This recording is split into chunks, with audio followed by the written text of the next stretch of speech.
Alright, what is up, everybody? So, what I hope you're sitting down. What I'm about to show you may be disturbing for some people. I'm here with Loki, Steel Path.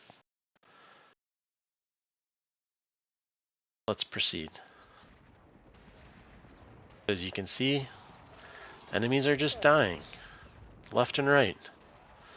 Am I playing Loki? Is this Octavia? What the hell is happening? Now, I've seen some people say, oh, the changes to Loki did nothing. The new augment is trash. And I would posit that those people probably have not played Loki or tried the new augment. That's what I would say. Um, oh, I need invulnerability. Let me just use my 3, and now I'm invulnerable for 10 seconds. Alright, so I'm going to put down my decoy and let them hit it like once. Gonna use this, and things should just start dying. Maybe I'll do this again. Oh, I need invulnerability again. I'll just hit 3. You know, obviously you can stay in stealth. So, yeah, if you wanted a alternative to Octavia for super AFK gameplay, I think, Loki might be your frame now. Yeah, he actually is really, really, like, so much better now. I personally did not anticipate this happening. I did not think that this augment would be as good. Yeah, so yeah, that happens. I did not think this augment was going to be as good as it ended up being. Okay, here we go. Just bring my decoy over here. Let them hit it a few times. Okay, get some status effects, sickening pulse. And then things are going to start dying. They're getting more status effects. Now, I'm not even using my weapon. I'm not even using, so I'm using the Onos, which honestly is a pretty sick weapon. I've been really enjoying that. Not even using it. I'm literally just using abilities. Just using abilities on Steel Path with Loki. I did not think that that was like a thing that would happen. And there you go. Everything is dead. Let's go back over here. Throw my decoy down again. So for acolytes, I do have to use, so let me see. Oh, shoot, I already had my incarnate form out. Oh, well. Oh, how are you not getting headshot? Oh, there we go. I'm also, obviously taking my sweet time, so my, whatchamacallit is a little low. Okay, so that's the Onos, so definitely get that weapon. Anyways, so like I said, I'm just using abilities. I'm not, like, really caring about my life support very much. I just wanted to showcase like how this can work, the potential that this has. So let me just do this one more time. Maybe put it up here, and then I will head to the simulacrum and we can talk about the build. Okay, so things are hitting the whatchamacallit, and then everything's dead. There you go, easy as that. Now, obviously, normally I would also be using my weapon, and etc. Going and getting like the life support pylons and stuff, but that wasn't really the point. I really just wanted to showcase the power of Loki's new augment, and the Helminth ability that I'm pairing it with, which is a Helminth ability that I really, really enjoy. But I have not been able to find good use cases for this ability, and that is Sickening Pulse. So let's head over to ye old simulacrum. So Sickening Pulse is that Helminth ability that sends out that wave. It kind of looks like, it's like Mag's Polarize or whatever. It sends out that wave, and for the non-damage over time status effects, it maxes out their stacks. So it puts them at 10 stacks. So like viral, stuff like that. For damage status effects, it doubles their effectiveness and adds a stack. So that is particularly strong with heat because heat works a little different than like slash. So it's absolutely insane with heat. The problem is, okay, so, I'll just show this one more time. So, and then I'll cast this, and, everything should die. There you go. Okay, one thing's alive. So, like, that was just abilities from Loki. The frame that is supposed to be giga trash. Like, um, so yeah, so I've actually been playing. I mean, man, this update has just been incredible. Like I've been having so much fun. So I played a ton of Inaros. I already put out a video on him. I've been playing a ton of Dante. I think everybody knows Dante is insane. What I haven't seen like anybody talking about is I think Loki is like a billion times better. Like I think he went from being basically not like unplayable, but there was no reason to play Loki. Literally, the only reason to play him was on Plains of Eidolon during the which Plague Star event to deal with the drone's crappy AI. Now, obviously, like I just showed, he can actually do stuff, which is pretty cool. So like, what the hell is going on here? So like, your weapon doesn't matter. Your focus school, like I'm using Unairu just so I can get the prime sure-footed effect from poise. But you could go like Zenuric if you want the whatchamacallit, the energy, or Matter Eye if you want like some casting speed. I also don't have any Archon shards on him right now. I think I would put two corrosive or two of the Emerald shards to increase the corrosive cap to 14 to fully armor strip, and then this build would be even better. So this is without being able to fully armor strip with corrosive. This build would be significantly better if I added Archon shards. Um, so let's get into the build. So I'm basically using this same build with or without radial disarm. So basically I just have another exact version of this with radial disarm because it's pretty nice for like some particular missions. Radial disarm is nice, but I think in general I've really been liking Sickening Pulse. Um, so yeah, so what got changed with Loki? So basically they made Switch Teleport way better, and they gave Decoy like some health scaling, and they added this Decoy Augment. So Switch Teleport no longer animation locks you. You see, okay, actually that's perfect. Okay, so you're watching this little clip of Switch Teleport. When he teleports, you see how he drops down and he doesn't move? That's how Switch Teleport used to work. So when you cast it, you would be locked in place for like a second, and it felt so bad. Um, so it was just another like clunky, thing that just felt terrible about Loki. Now it is like, whoo, man, this is smooth. So you switch teleport with something, your camera stays in the direction that you were facing before you teleported. You don't switch to the enemy's like camera point of view or like the direction they were facing. So it is so much better as a mobility ability. It also has baked in move speed, which does scale with strength. So let me just throw some strength on here. Oh, whoops. Um, so like this scales with strength. So you can make Loki like turbo fast now. And it gives you like a billion seconds of immunity. Like, even if you're even if you're invisible, you still take stray damage from like status effects, explosive weapons, stuff like that. Like just because you're invisible doesn't mean you're never going to take damage, right? So usually I would run rolling guard on stealth frames for the occasional time when they do take a hit and their shields get knocked out. Well, you can just run safeguard switch. It cleanses status effects and makes you invulnerable for a ridiculously long amount of time. So this is like the ultimate. It's like a mobility ability.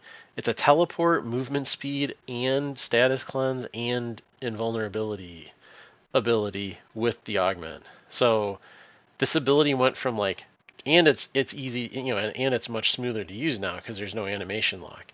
So this ability went from like trash to like, once I started playing with it, I was like, holy shit, this is actually this is insane.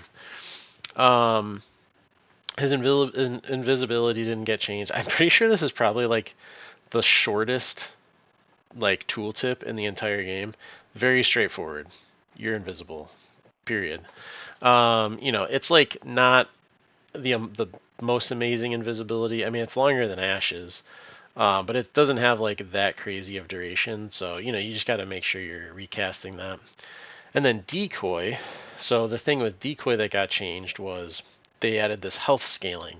So it absorbs health and shields from enemies in an area around you. And then they added this augment. So this augment basically turns you into Octavia. For like all intents and purposes, you are basically like, it's like that meme, like, hey, Lotus, can we get Octavia? And she's like, no, we have Octavia at home. And it's just Loki. Except you can't see him because he's invincible or invisible. So yeah, it basically turns you into Octavia. But the interesting thing is, whenever they damage the decoy, they get more statuses. It's not like limited to 5. So like every time they hit it, they just get more and more status effects loaded onto them. And it's kind of like secondary encumber, the one secondary arcane where like anytime you do a status effect, there's a chance to have a random status effect. So you're just like vomiting out random status effects all over the place with the decoy augment. So the way I wanted to take advantage of that was with Sickening Pulse. So if you even get one stack of any status effect, Sickening Pulse will let you max that out. And then for the damaging status effects like Bleed, Heat, and Toxin, it'll, like I said, double their effectiveness and add a fresh timer. So basically, like effectively, it adds an extra stack. Now, this has a very interesting interaction with heat because bleed and toxin and electricity, they do like damage per stack. And once like one individual stack wears off, it'll just like decrease by that amount of damage linearly. Heat accumulates damage collectively. And as long as the heat buff stays on the target, they're going to take more and more and more damage. So it doesn't scale linearly. So that's why heat stacking is so good with some weapons like Phantasma Prime, or actually with the Onos. So heat stacking can be really effective for getting like massive damage. It's also how like Gauss gets ridiculous damage with Thermal Sunder. So as far as the build goes, so this is what I settled on. Initially, I was trying to run a bunch of strength, but I found that it just really wasn't worth it. Like the better thing about this was the status application, which that does not scale with strength. The damage reflection does scale with strength, and the health absorb. But honestly, like I was playing with this on Steel Path, and you don't need to make decoy tankier. Like it just honestly, it usually lasts the full duration, which is pretty crazy. Before it would just instantly die. Now it basically doesn't die at all. You're more likely to recast it to relocate it than it is to die. So I don't really think it's super duper worth spending a lot on strength. I did mess around with it. It just didn't really feel that worth it. It does also scale the speed on Switch Teleport, so that is nice too. So let me just put that back on there. So obviously duration. So I have a few sources of duration. I have Prime Continuity, Molt Efficiency, and Augur Message. And that's just because like invisibility has a pretty short duration, all things considered. So and plus you get more longer buffs on Switch Teleport and stuff. So duration felt really nice. As far as range, like you don't really need much range on this build either. Because Switch Teleport has like the longest base range of. I'm pretty sure the only thing that has a longer base range than this is Mirage's Mines have a really, really long application range. That's the only thing I can think of that might be longer than this. Maybe Nova's Teleport or Portal. Because the range in the decoy tooltip, that just refers to the range at which it will steal stats. Enemies will still attack the decoy as soon as they get line of sight of it. So you don't really need range for this build. So I did include some just to like, get a little extra, like it's basically scaling up the health of your decoy base, for all intents and purposes. You could, if you like really wanted to, you could probably run like blind rage here or something if you really wanted to invest in strength. But I was using abilities quite a bit, and that felt kind of bad. Like even though these don't cost a ton, it didn't feel great. So primed flow, obviously you want a lot of energy. Loki has pretty good base energy, so you get like 755 with primed flow, which is pretty awesome. Especially with preparation, like you don't really have energy issues. I like sprint boost just because like it's kind of nice. Loki's a pretty fast frame, so even adding on to that. So with that plus switch teleport, whew, you are like cooking with gas with Loki. You are fast. So Archon Vitality is just to double the heat procs from Decoy. So since heat is like a lot of damage, it's kind of nice to have that.